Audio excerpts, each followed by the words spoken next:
জেলে যাব, পালাবার পথ খুঁজব, এদেশ থেকে পালাবো না। আমরা এই দেশে জন্মেছি, এই দেশে মরব, পালাবো না। কোথায় পালাবো? প্রয়োজনে ফখরুল সাহেবের বাসায় গিয়ে উঠব। বিএনপির মহাসচিব মির্জা ফখরুল ইসলাম আলমগীরকে উদ্দেশ্য করে এ কথা বলেছিলেন আওয়ামী লীগের সাধারণ সম্পাদক এবং সাবেক সড়ক পরিবহন ও সেতুমন্ত্রী ওবায়দুল কাদের ওরফে কাউয়া কাদের। ৫ আগস্ট প্রধানমন্ত্রীর পদ থেকে পদত্যাগ করে দেশ ছাড়েন শেখ হাসিনা।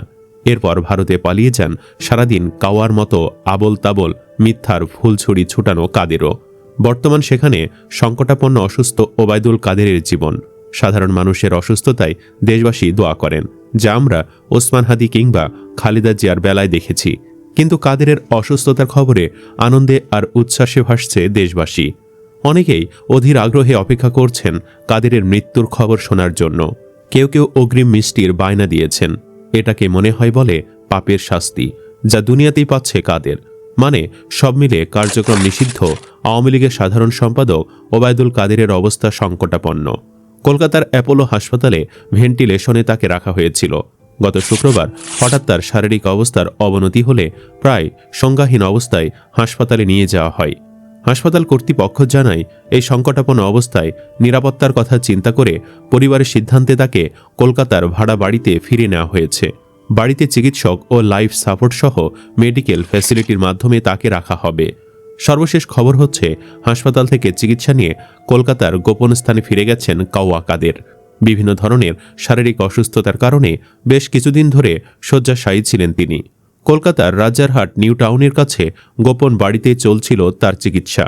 কিন্তু হঠাৎ শারীরিক অবস্থার অবনতি হলে তাকে বেসরকারি হাসপাতাল অ্যাপোলোতে ভর্তি করা হয়। তবে 4 দিনের মাথায় কিছুটা সুস্থ হওয়ায় সোমবার দুপুরে গোপন বাসায় ফিরে যান তিনি। সূত্র জানিয়েছে, বাংলাদেশে জুলাই গণঅভ্যুত্থানের পর ভারতে পালিয়ে আসা ওবায়দুল কাদের বার্ধক্যজনিত নানা শারীরিক সমস্যায় ভুগছেন। নিউ টাউনের বাড়িতে তাকে অক্সিজেনও দেওয়া হয়েছে। এদিকে সামাজিক যোগাযোগ মাধ্যমে একটি ছবি ছড়িয়ে পড়েছে, যেখানে কাওয়া কাদেরকে জালিম শাসক ফেরাউনের মতো দেখা যাচ্ছে। ভঙ্গুর চেহারার কাদেরকে দেখে বোঝার উপায় নেই একসময় কতটা দুদণ্ড প্রতাপশালী ছিলেন তিনি, আর এখন তিনি আল্লাহর গজবে নিঃশেষ প্রায়। আমরা দেখেছি ওবায়দুল একসময় ক্ষমতা, অর্থ, প্রভাব আর দম্ভের চূড়ায় ছিল। মানুষকে তুচ্ছ করত, দুর্বলদের ওপর জুলুম চালাতো, অন্যের অধিকার কেড়ে নিত, মিথ্যা দিয়ে সত্যকে ঢেকে রাখত। সে ভাবত কেউ দেখছে না, কেউ বিচার করবে না। কিন্তু সময়ের এক পর্যায়ে যখন তার অবস্থা খুবই করুণ হয়ে যায়, স্বাস্থ্য ভেঙে পড়ে, সম্মান ধূলিসাৎ হয়, প্রিয় মানুষরা মুখ ফিরিয়ে নেয়, একাকিত্ব তাকে গ্রাস করে, তখন মানুষ বলে সে তার পাপের শাস্তি দুনিয়াতেই পাচ্ছে। ইসলামী শিক্ষা ও নৈতিক দৃষ্টিকোণ থেকে বলা হয়, কিছু পাপ আছে যেগুলোর শাস্তি আল্লাহ তাআলা আখিরাতের আগেই দুনিয়ায় দেখিয়ে দেন, যেন অন্যরা শিক্ষা নেই। যেমন অন্যায়, জুলুম ও অত্যাচার। আর ওবায়দুল কাদের ছিলেন তেমনই একজন শাসক, যার জুলুম থেকে রেহাই পায়নি লাখ লাখ মানুষ। জুলুম আল্লাহর কাছে সবচেয়ে অপছন্দনীয় কাজগুলোর একটি। জালিম যত শক্তিশালী হোক, তার পতন অবশ্যম্ভাবী। মানুষের হক নষ্ট করা, এতিমের সম্পদ আত্মসাৎ করা, দুর্বলদের কান্নাকে উপেক্ষা করা, এসবের পরিণতি দুনিয়াতেই ধরা দেয়। আরেকটি বড় পাপ হলো অহংকার। অহংকারী ওবায়দুল কাদের নিজেকে সবকিছুর ঊর্ধ্বে মনে করত, কিন্তু আল্লাহ তাকে এমনভাবে ভেঙে দিলেন যে সে নিজের ছায়াকেও ভয় পায়। মিথ্যা বলা ও প্রতারণাও এমন পাপ, যার শাস্তি দুনিয়ায় আসে। ওবায়দুল কাদেরও ক্ষমতায় থাকা অবস্থায় মিডিয়ার সামনে মিথ্যা কথার ঝাঁপি খুলে বসতেন। এখন তার সব মিথ্যা প্রকাশিত হয়ে গেছে। নির্যাতিত মানুষের চোখের জল অনেক সময় সরাসরি আরশে গিয়ে পৌঁছে, তখন দেরিতে হলেও বিচার আসে। ওবায়দুল কাদের সহ আওয়ামী লীগের অনেক নেতাদের এই সব ঘটনা আমাদের শেখায়, পাপ করে পার পাওয়া যায় না। দুনিয়ায় কখনো কখনো শাস্তির জায়গা হয়ে ওঠে, যেন মানুষ ফিরে আসে, অনুতপ্ত হয় এবং বুঝতে পারে অন্যায় করে পাওয়া ক্ষমতা ক্ষণস্থায়ী। কিন্তু তার পরিণতি ওবায়দুল কাদের আর ফেরাউনদের ভয়াবহ। আসুন সড়কপথে আওয়ামী মন্ত্রী ওবায়দুল কাদেরের অপকর্ম সম্পর্কে একটু চোখ বুলিয়ে নেই।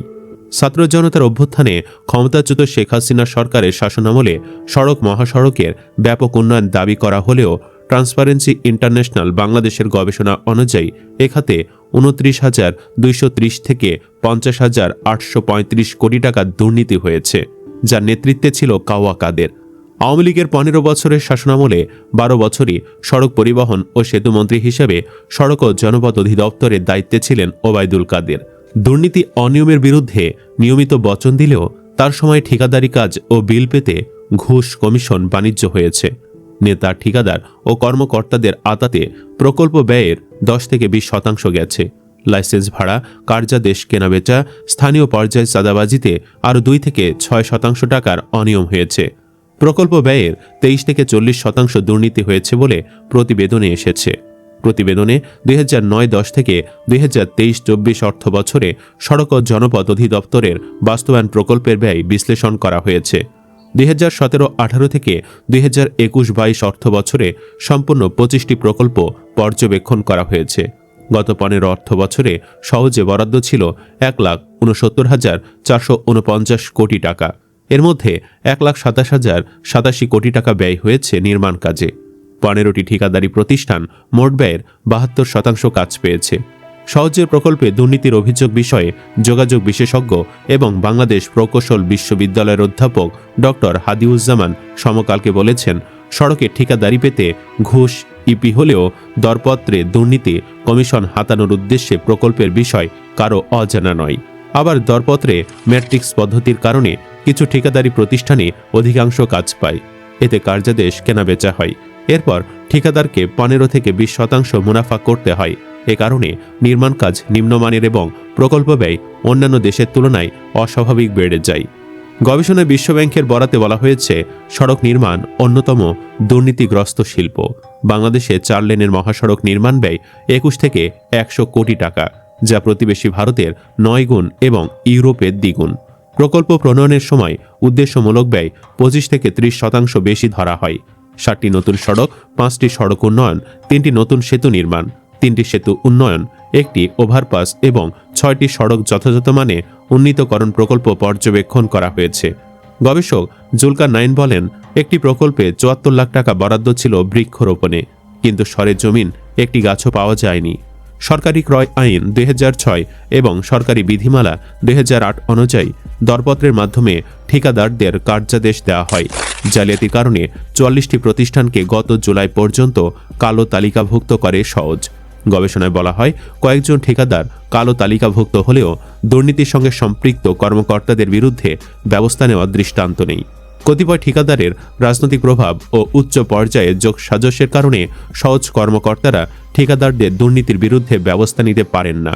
ঠিকাদারের চুক্তি অনুযায়ী কাজ না করলেও সহজ কর্মকর্তাদের পক্ষে ব্যবস্থা নেওয়া সম্ভব হয় না। এক কর্মকর্তা ঠিকাদারের কাজে ত্রুটি ধরায় তাকে মাঠ পর্যায় থেকে অফিস পর্যায়ে বদলি করা হয়। শীর্ষ 10 ঠিকাদারি প্রতিষ্ঠান আওয়ামী লীগ আমলে 6,509টি কার্যাদেশ পেয়েছে, যার আর্থিক মূল্য 17,450 কোটি টাকা। অন্যান্য প্রতিষ্ঠানের অংশীদারিত্বে 40,232টি কার্যাদেশ পেয়েছে, যার আর্থিক মূল্য 83,178 কোটি টাকা। অভিযোগ রয়েছে, ওবায়দুল কাদের, তার স্ত্রী, ভাই ও আত্মীয়রা সম্পৃক্ত ছিলেন প্রতিষ্ঠানগুলোর কার্যাদেশ পাওয়ায়। আওয়ামী লীগের প্রভাবশালীরাও ছিলেন কিছু ঠিকাদারের পেছনে। ইজিপি প্রক্রিয়ায় ঠিকাদার প্রাক্কলিত দরের চেয়ে সর্বোচ্চ 10 এবং সর্বনিম্ন 10% কর দিতে পারেন।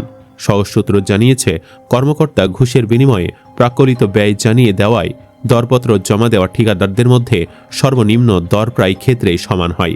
এক্ষেত্রে কার্যাদেশ দেওয়া হয় পাস্ট পারফরমেন্স ম্যাট্রিক্স পদ্ধতিতে। 300 নম্বরের এ মূল্যায়ন পদ্ধতিতে 140 নম্বর আগের 5 বছরে সম্পাদিত কাজের সংখ্যার জন্য, 100 নম্বর 5 বছরে সম্পাদিত কাজের আর্থিক মূল্যের জন্য। ঠিকাদারদের চলমান কাজের আর্থিক মূল্যের জন্য 60 নম্বর রয়েছে। সুপ্রিয় দর্শক, ওবায়দুল কাদেরের এই অবস্থা কি আল্লাহর পক্ষ থেকে গজব? কমেন্টে ইয়েস বা নো লিখে জানিয়ে দিন আপনার মতামত। ভিডিও ভালো লাগলে লাইক দিন এবং শেয়ার করুন, আর অবশ্যই চ্যানেলটি সাবস্ক্রাইব করুন। ধন্যবাদ।